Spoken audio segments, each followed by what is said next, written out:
अरावली और देश के सभी पहाड़ और जंगल हमारे लिए क्यों जरूरी है और इनको बचाना क्यों जरूरी है, उदाहरण के साथ आपको बताता हूँ। ये छत्तीसगढ़ की चारामा घाटी है और ये सड़क बस्तर से जोड़ती है। और ये चारामा घाटी में सड़क बनाना था सरकार को, लेकिन हमारे देश के जो होनहार इंजीनियर हैं उन्हें इतना दिमाग आया कि ये जो पहाड़ है छोटी सी, उसको बीचों बीच काट कर यहाँ पर सड़क बना दी गई। लेकिन प्रकृति के साथ खिलवाड़ करना मनुष्य के लिए हानिकारक होता है और जब प्रकृति अपने गुस्से में आती है तब मनुष्य की सारी टेक्नोलॉजी धरी की धरी रह जाती है। इस पहाड़ को दो टुकड़ा करके सड़क निकालने के बाद मसला ये हुआ कि यहाँ पर कभी भी लैंडस्लाइड होकर छोटे छोटे पत्थर नीचे गिर जाते हैं और इन पहाड़ों से पत्थरों को गिरने के लिए हमारे देश के होनहार इंजीनियरों ने ये जाली लगाई है। ये जाली इन पत्थरों को गिरने से, लैंडस्लाइड होने से रोकने के लिए लगाई गई है, लेकिन फिर भी ये पत्थर नीचे गिर जाते हैं तो कभी गाड़ियों को तो कभी इंसानों को दुर्घटनाग्रस्त करके जख्मी चोटिल कर देते हैं। और मजबूरन फिर से ये जो सड़क पुरानी सड़क जा रही है, इसी को रिपेयर करके यहाँ पे आवागमन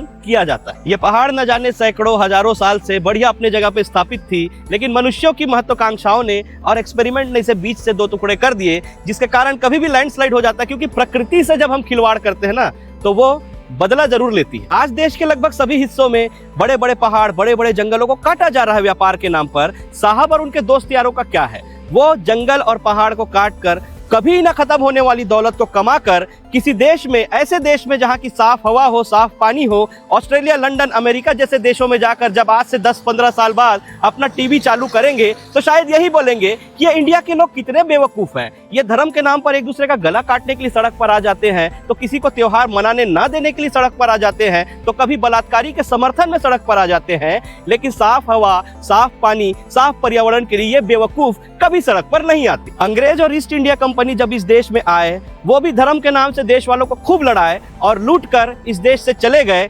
लेकिन बहुत सी धरोहरें और बहुत सी चीजों को भारत के लिए छोड़ कर गए। लेकिन जो हमारे देश के कंघी व्यापारी और कारोबारी के नाम पे जो ईस्ट इंडिया कंपनी चल रही है, ये जब अपना झोला उठाकर इस देश से जाएंगे तो सिवाय जहर और नफरत के कुछ भी छोड़कर नहीं जाएंगे। इसीलिए घर पे बैठकर नेचर बचा लेंगे, अरावली बचा लेंगे, हसदेव बचा लेंगे बोलने से नहीं होगा, कभी ना कभी सड़क पर आना होगा। इसीलिए save Hasdeo, save Aravalli, save the nature and save the India.